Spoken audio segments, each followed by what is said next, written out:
Golden light reflected off expensive champagne glasses as the private jet soared across the Atlantic Ocean. The powerful billionaire CEO sat with her legs crossed, smirking coldly as a man in maintenance coveralls stepped into the cabin. "A janitor on my private jet? I don't remember hiring you," she said icily. The man simply bowed his head. "I'm here to check flight safety." But when the engine suddenly shook violently and the control system failed, the pilot screamed, "Does anyone here know how to handle a hydraulic failure?" The man looked up, his eyes sharp and cold. "Yes, I designed this aircraft." Daniel Holt was 45 years old, a single father with salt and pepper hair, and calm, deep eyes that carried unspoken loss. Aurora Lane was 33, the youngest CEO in Europe's private aviation industry, wealthy beyond imagination, cold as steel, and a perfectionist who believed respect came through power alone. Daniel had once been chief engineer who designed the legendary Falcon A9 private jet series. But after a devastating accident took his wife, a test pilot killed when an experimental engine exploded, he left the corporation without explanation. He applied for an anonymous maintenance technician position at a small charter company, a job that barely covered rent, to raise his 11-year-old daughter Sophie in peace. He avoided the spotlight completely. All he wanted was a quiet life. Aurora was notorious for arrogance and ruthless management. She built her empire, crushing competitors and dismissing anyone beneath her. She believed talented people only needed orders, not respect. That day's flight was routine, Paris to New York. On board were Aurora, two nervous assistants, pilot Marcus and Daniel, sent last minute to inspect hydraulic systems because the regular technician was sick. When Daniel stepped into the cabin, wearing worn coveralls stained with grease, Aurora glanced up from her champagne and smiled mockingly. "Is he planning to mop the floor on my plane?" she said loud enough for everyone, voice dripping contempt. Her assistants laughed nervously. Daniel paused briefly, jaw tightening, then replied softly, "I'm here to make sure you arrive safely, Miss Lane." Aurora waved dismissively. "Thanks, but I trust my pilot more than a janitor. Stay out of the way." He smiled faintly, said nothing more, and quietly walked to the back row. He sat near the galley, pulled a notebook from his pocket, and began recording cabin pressure readings. Flight attendant Maria watched closely, the cabin doors sealed with a pressurized hiss. Engines roared to life. Aurora opened her laptop, dismissing the man completely, ready to review reports during the 8-hour flight. But Daniel sat motionless, hand on the armrest, trained eyes tracking subtle vibrations through cabin walls. He tilted his head, listening to engine pitch with a conductor's attention. He felt it in his bones. Something was wrong. The hydraulic system wasn't responding correctly. The vibration frequency was off by a fraction, but to someone who designed every system, that fraction screamed danger. Aurora laughed at her screen, sipping champagne, completely unaware. The plane climbed through darkening sky, breaking through clouds. In the cockpit, Marcus frowned as the first amber warning light blinked. He tapped it twice, hoping for a sensor glitch. The light stayed on. He checked backup display. Same warning. His hand reached for the intercom, then hesitated. Maybe it was nothing. But Daniel was already unbuckling his seatbelt. Maria later testified, "I watched Mr. Holt examine every bolt with his fingers, not just his eyes. He ran his hand along the fuselage seams like checking a patient's heartbeat. When I offered coffee, he declined and said, 'Not until I know she's breathing right.' I asked what he meant. He smiled sadly and said, 'This plane, she's trying to tell us something.' That was 15 minutes before the alarms went off. Aurora Lane carried a secret burden that shaped every cold decision she made. Her father had been a commercial pilot, a man she idolized as a child, who died when his aircraft suffered a catastrophic engine failure over the Pacific. She was 12 years old when officials delivered the news. She never cried at his funeral. Instead, she vowed to control the sky that had taken him, to build an empire so powerful that tragedy could never touch her again. But control was an illusion, and 31,000 feet above the Atlantic, that illusion was about to shatter. When the aircraft reached cruising altitude, Aurora began a video conference with her board of directors in London. Her face filled the laptop screen as she discussed quarterly earnings and expansion plans into Asian markets. Her tone was sharp, dismissive of concerns, cutting off questions she deemed irrelevant. Behind her, through the camera frame, Daniel sat motionless in the back row. One board member noticed him and asked who he was. Aurora glanced back with barely concealed disgust. Just a maintenance worker. Technical people like him are simply cogs in the machine. Without them, I'd still fly just fine. She laughed, and several board members laughed with her, though some looked uncomfortable. Daniel heard every word through the thin cabin air. He didn't react, didn't flinch, just continued watching the hydraulic pressure gauge on the wall panel near his seat. The needle was fluctuating in a pattern he recognized, a pattern that meant the backup system was compensating for a primary failure. His jaw tightened, but he remained silent, knowing that speaking up would only invite more mockery. Suddenly, a sharp electronic beep cut through the cabin. Pilot Marcus's voice came through the intercom, tense but controlled. "Miss Lane, we have a hydraulic sensor alert. The primary system is showing reduced pressure. I'm switching to backup now." Aurora barely looked up from her screen. "How serious is it?" Marcus hesitated. "Hard to say. Could be a faulty sensor, could be an actual leak. The backup system is responding normally, so we should be fine." Aurora waved her hand dismissively. "Then handle it. Don't interrupt me again for minor technical issues. These things happen all the time." She returned to her video call, as if nothing had occurred.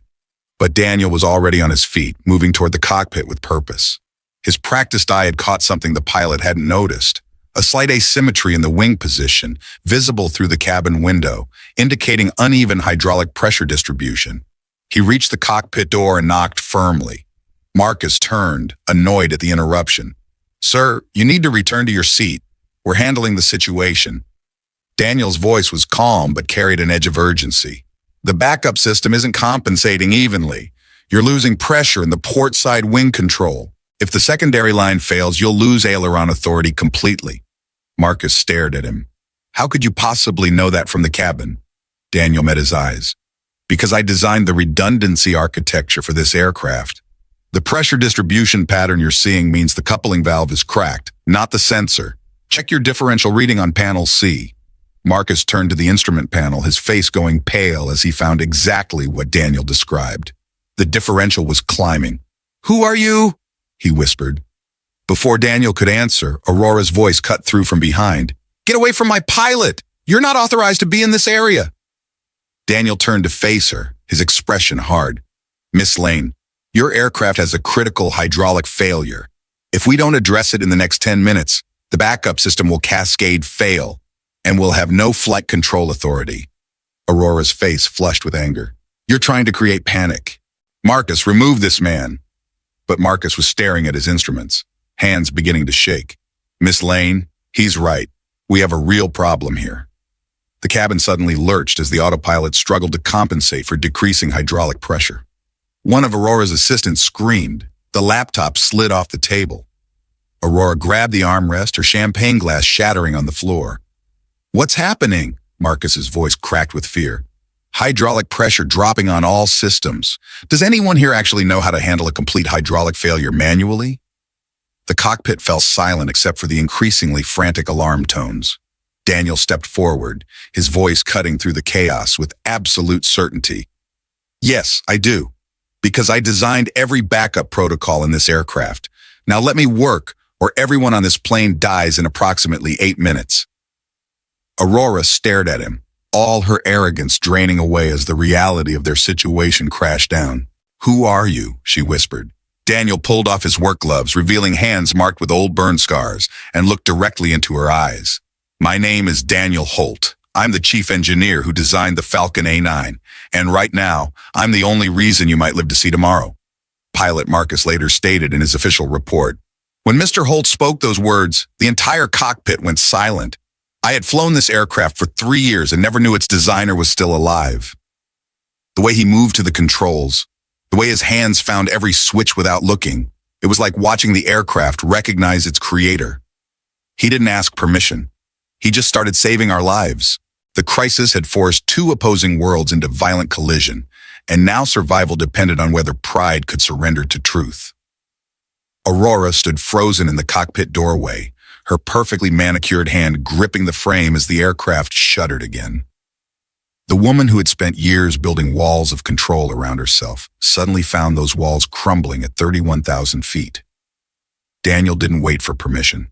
He moved past her into the cockpit, his movements precise and practiced, like a surgeon entering an operating room.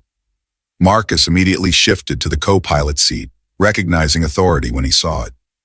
Aurora followed, her voice shaking. Why would someone like you work as a maintenance technician? Why hide?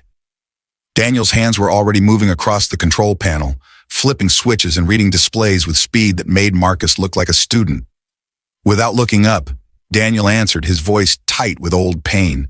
After my wife died in an engine explosion during your father's company trials, after I watched her funeral from the back row, while executives who approved faulty specifications sat in the front, I realized something.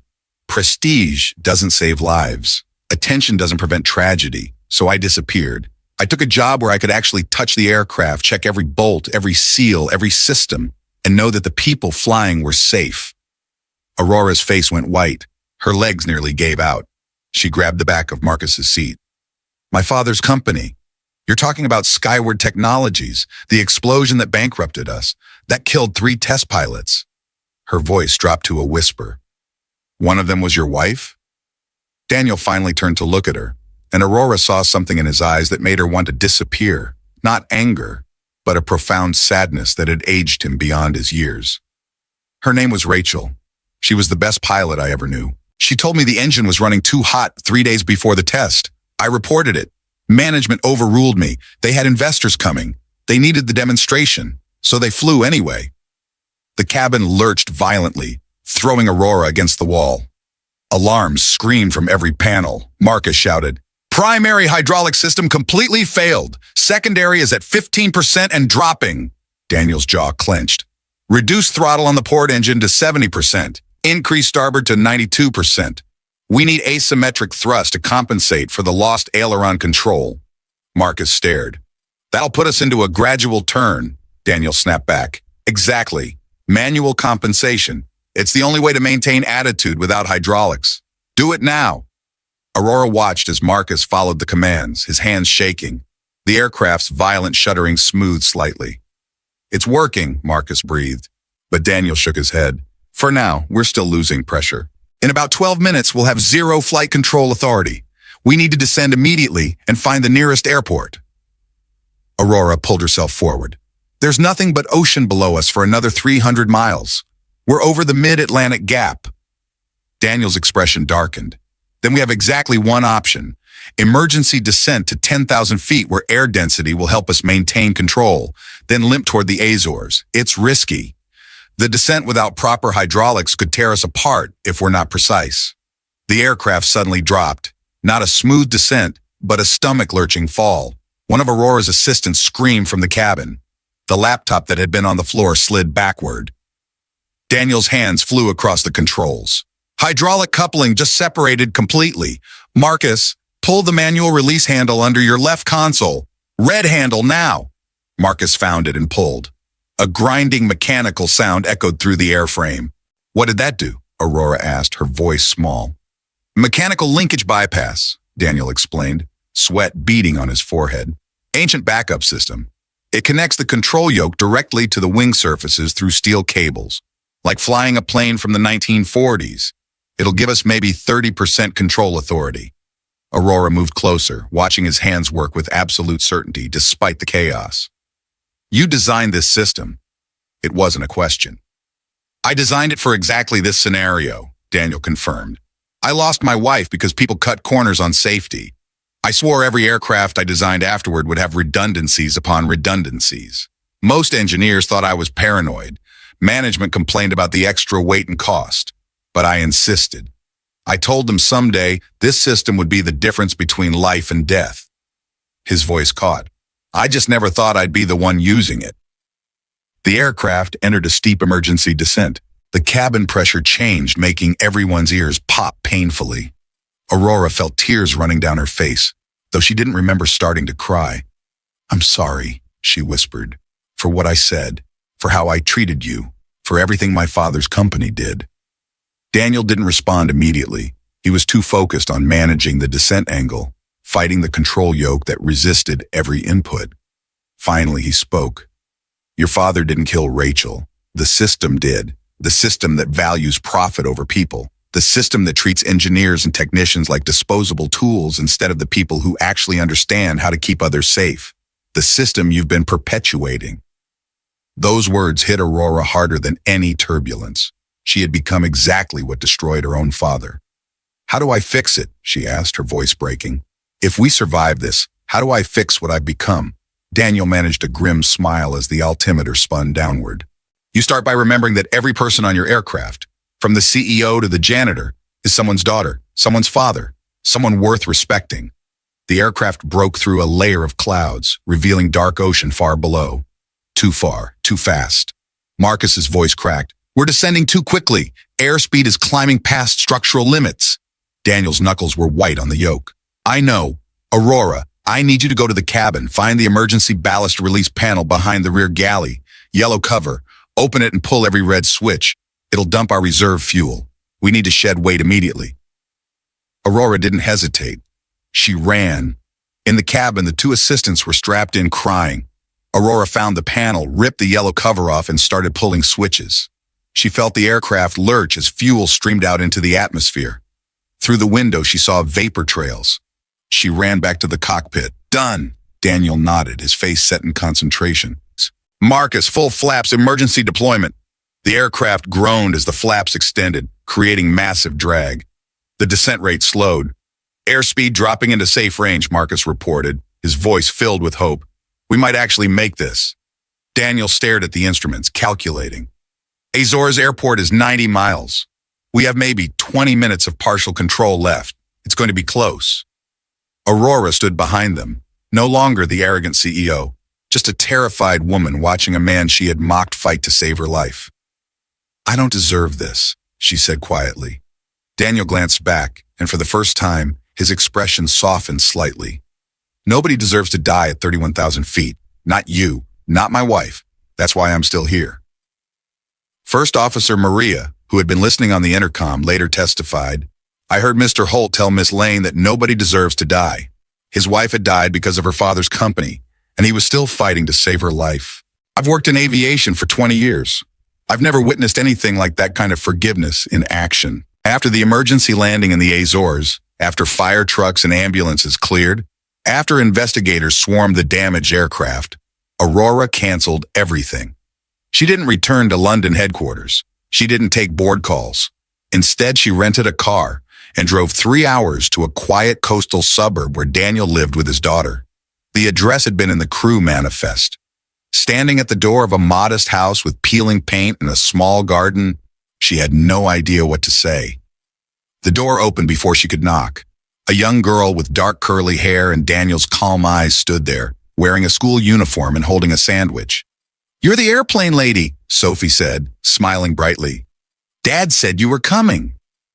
Aurora felt her prepared speech dissolve. The airplane lady. Is that what he calls me? Sophie laughed. No, I made that up. Come in. Dad's in the workshop. The house was small, but immaculate. Photos covered the walls, mostly Daniel with Sophie at various ages. But Aurora's eyes fixed on one frame, an old photograph of Daniel and a woman in pilot's uniform, both young and smiling, standing beside a jet engine on a test stand. Rachel. Aurora felt her throat tighten. That's my mom, Sophie said softly. She died before I could really know her. But Dad talks about her every day. He says she's still flying, just somewhere we can't see. Aurora's vision blurred. She must have been extraordinary. Sophie nodded. Dad says being brave means doing the right thing even when you're scared. The simple wisdom from an 11-year-old hit Aurora hard. She had confused ruthlessness with bravery her entire adult life. Daniel emerged from a doorway, wiping his hands on a rag. He wore jeans and a faded t-shirt. Aurora, I wasn't sure you'd actually come. She took a shaky breath. I needed to, not just to thank you. I needed to understand. He gestured to the kitchen table. Coffee? They sat while Sophie retreated upstairs. Aurora spoke first. Skyward Technologies was destroyed after the accident. My father never recovered. He started drinking. He died 5 years later from liver failure. I was 17. I inherited a bankrupt company, millions in debt, and a name associated with negligence. She stared at her hands. I rebuilt everything. But somewhere along the way, I became the same person who killed your wife. I prioritized profit over people. I became my father's worst mistakes. Daniel poured coffee with steady hands. I've watched your career. I've read every article about Aurora Lane, the ruthless CEO. Part of me was angry, part impressed, mostly just sad. He met her eyes. You didn't kill Rachel. A system killed her. A culture that rewards speed over safety. You inherited that system, but you can change it. Something broke open inside Aurora's chest. I don't know how. Daniel smiled gently. You start by seeing people. Really seeing them. The technician maintaining your aircraft might have designed the plane you're sitting in. Every person has worth beyond their job title. They talked for hours. Daniel told her about Rachel's passion for aviation, about how he promised to keep the skies safe for other daughters. Aurora told him about watching her father's descent, about building walls to protect herself. As sunset came, Sophie returned. Are you staying for dinner? Dad makes really good pasta. It's pretty much the only thing he makes. Aurora laughed genuinely. I would love that. Dinner was simple, but sitting at that small table, listening to Sophie discuss her science project on aerodynamics, watching Daniel's face light up helping his daughter understand Bernoulli's principle, Aurora felt something she hadn't experienced in years. Peace, belonging, home. After Sophie went to bed, they sat on the back porch watching stars appear. I want to make this right, Aurora said quietly. Not just apologize, but actually change things. A foundation. The Holt Initiative. Supporting engineers and families of pilots lost in aviation testing. Funding independent safety reviews. Creating whistleblower protections. Making sure people like you have a voice that can't be overruled by executives chasing profits. Daniel's eyes glistened. Rachel would have liked that. Aurora reached out, hesitated, then gently took his hand. I can't bring her back. I can't undo what my father's company did. But maybe I can help make sure it never happens again. They sat in comfortable silence. Two people from opposite worlds finding common ground in shared loss and the possibility of redemption. The mark of a real person, Sophie later wrote in a school essay. The day Miss Aurora came to dinner, I saw my dad smile the way he does in old pictures with Mom. Not a sad smile, but a real one. Miss Aurora had been mean to him, but he forgave her anyway. Dad says that's what heroes do. They save people even when those people don't deserve it. I think both of them are heroes. From today forward, I choose to look at people a moment longer. I will live with kindness. 1 year later, Aurora stood on stage at the grand launch ceremony of the Holt Initiative.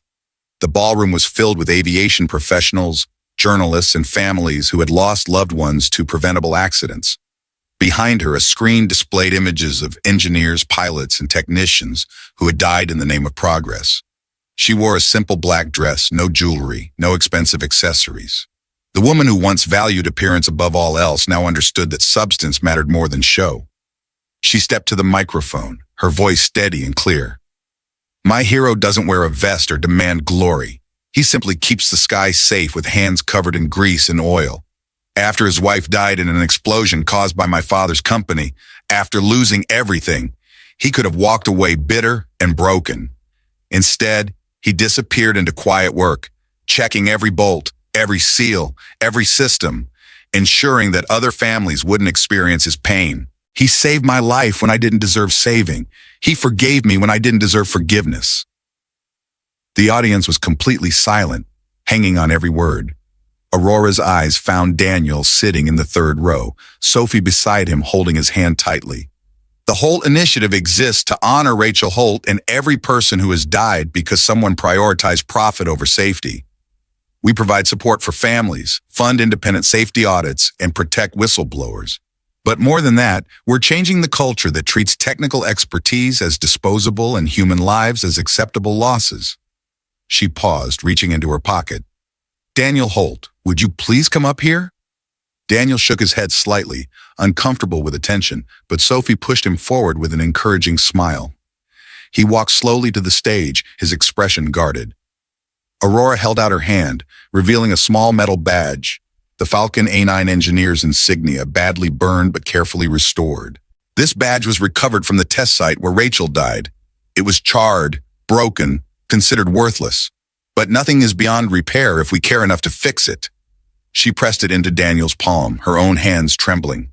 I can't bring her back. I can't undo what my father's company did to your family, but I can promise you this. Rachel's death will mean something. Her sacrifice will save lives.